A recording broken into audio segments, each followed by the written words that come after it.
team used to being at the top of the standings has returned. We'll take a look at this season's rule changes. And there's a new twist for the upcoming All-Star Classic. The little ones love this time of year because they get gifts.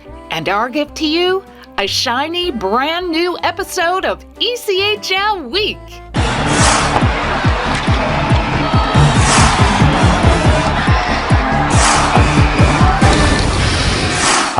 Hi, welcome to another edition of ECHL Week.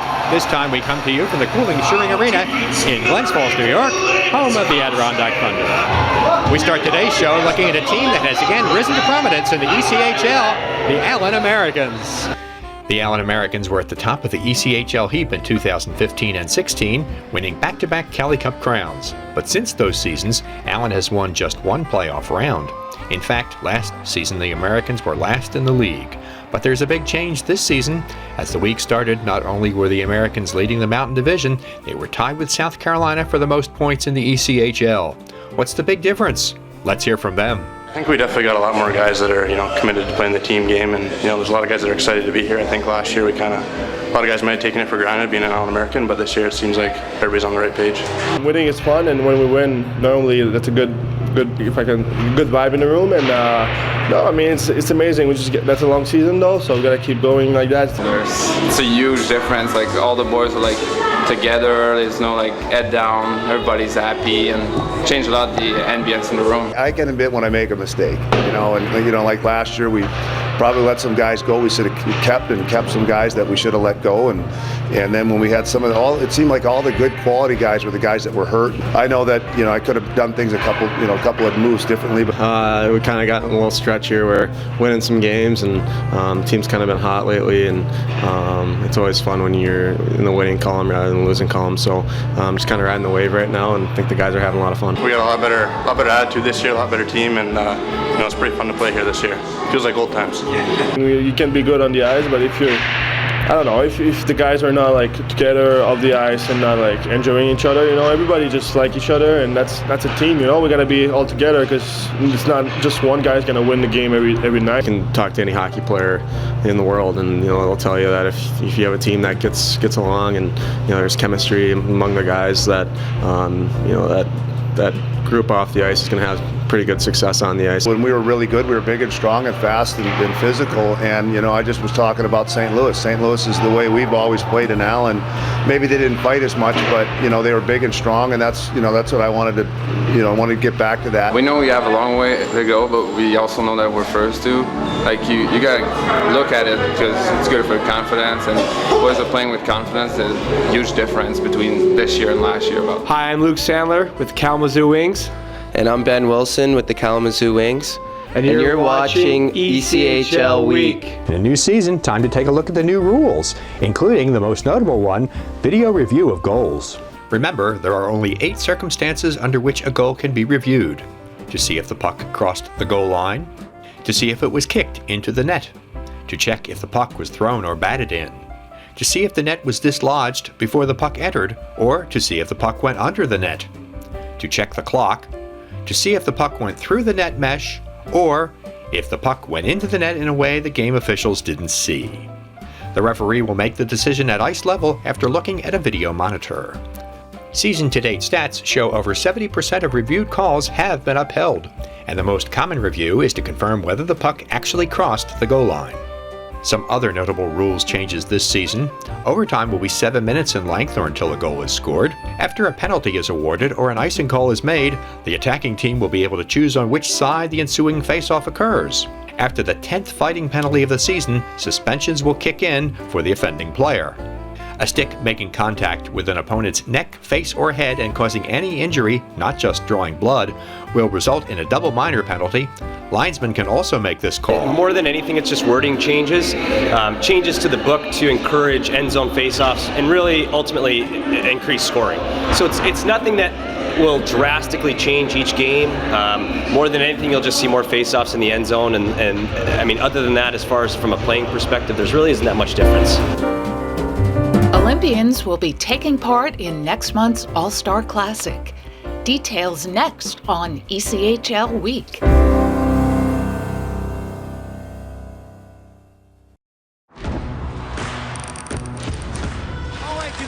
is absolutely wow. What a pass and what a goal. Stop from Vasilevsky.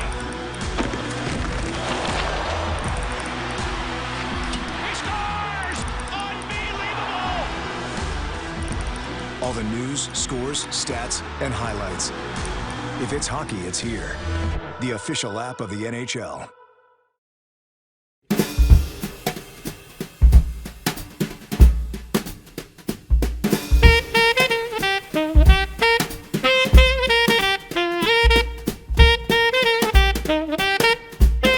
Hi, I'm Andrew D'Agostini of the Wheeling Nailers, and you are watching ECHL Week. A story about the upcoming All-Star Classic leads off our news from all around the ECHL. The ECHL and the Professional Women's Hockey Players Association have announced that 4 members of the U.S. women's ice hockey team will participate in the league's All-Star Classic on January 22nd in Wichita. Taking part in the festivities will be 3 members of the 2018 U.S. Olympic gold medal team, Dani Cameronesi, Callie Flanagan, and Gigi Marvin, along with 3-time world champ Annie Penkowski. The host Wichita Thunder will make up 2 of the 4 teams and face off against the other 2 teams made up of all-star players from the Eastern and Western conferences. Each of the women will be assigned to one of the 4 teams. We truly appreciate the support of the ECHL. By having the women of the PWHPA compete in the ECHL All-Star Classic, the league is supporting the future of women's professional hockey, said Jana Hefford, operations consultant for the PWHPA. Utah forward Garrett Klotz has been suspended for 13 games as a result of his actions in a home game against Florida late last month. This is the longest banishment in the league this season. He was suspended for a combination of his match penalty for fighting and for being a multiple repeat offender over the course of the last 2 seasons. Klotz is eligible to return to the lineup on January 3rd against Rapid City. Former ECHL executive Carl Scheer, a member of the league's Hall of Fame, has died. He was 82. He first became associated with the ECHL in the 1993-94 season when the Charlotte Checkers joined the league as an expansion team.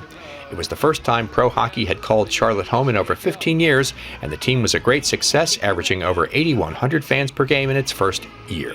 Scheer, who served as the chairman of the ECHL Board of Governors for several seasons in the 1990s, helped to develop the current arena in downtown Greenville and brought a team into the league for the 1998-99 season.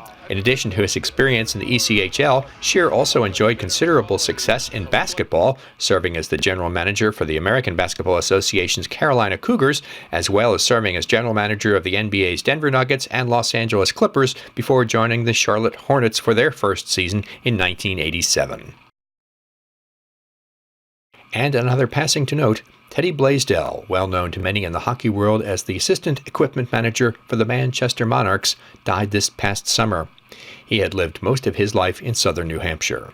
For the Monarchs' 4-season life in the ECHL, plus more than a decade prior in the American Hockey League, Blaisdell befriended many players, staff members of opposing teams, and others with whom he crossed paths both at home and on the road. Boxing, fishing, golfing, and of course hockey were among his passions. He'll be missed at rinks all around the league. Teddy Blaisdell was 71.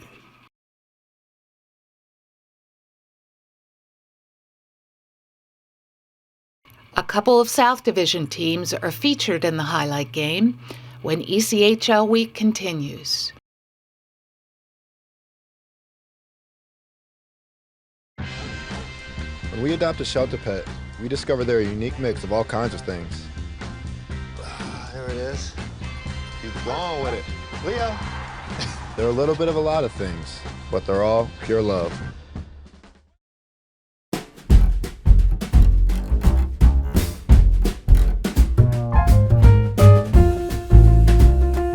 Hi, I'm Philip Hudon of the Norfolk Admirals, and you're watching ECHL Week. Time to take a look at our ever-popular highlight game of the week. This time, a couple of Eastern teams. He lifts it up in the air and a chance for Turnitchen on a break. Turnitchen, forehand, backhand, he scores! Andrew Turnitchen, the captain, gets his 11th goal, and it comes the other way for Mercier, and he fired it wide. Pierre-Luc Mercier, now we got a penalty coming on South Carolina. The second, moving to the left, moves it on Thompson, a stop made by Logan Thompson. Big save on the penalty shot. Into the zone, Cole Yulee. Yulee, a look with a wrister, he scores! Cole Yulee from the slot. Down in the goal line, Yulee got a slash penalty on Shapiro. It's touched up by Jacksonville. Now Clark knocks over Yulee. They're going to drop the gloves. And Clark with a right knocks over Yulee and throws another punch. And now McNiven wants to go with Logan Thompson. It's a goaltender fight. Referees don't even know what's going on right now. Logan Thompson and Michael McNiven. The referees are looking the other way. Look at now they're watching. And Thompson. And now Thompson holding up McNiven, trying to get a right off. Logan Thompson dodges a big left, trying to stay on his feet. Thompson with a right. Now they're held up. McNiven went with a big swing with a right. Thompson with a Thompson takes him down. Mingo fanning a shot. Another shot, they score. Alexi Daou with 57 seconds left in the game scores a power play goal. And Jacksonville is within one. Lang looking up top. Shiplow back over to Lang on the far side. He shoots, it's blocked. DeSalvo clears all the way down the ice. Time expires. That's it. All right, it's a wrap. That's a win and 2 points for South Carolina. A 2-1 final score. That wraps up another edition of ECHL Week from Glens Falls, New York. Thanks for watching. Make sure to follow us on all of our social media channels. You know, we've got plenty of them. They'll help keep you up to date on everything that's going on throughout the ECHL. We'll see you again in 2 weeks for our next show. Until then, happy holidays and Happy New Year.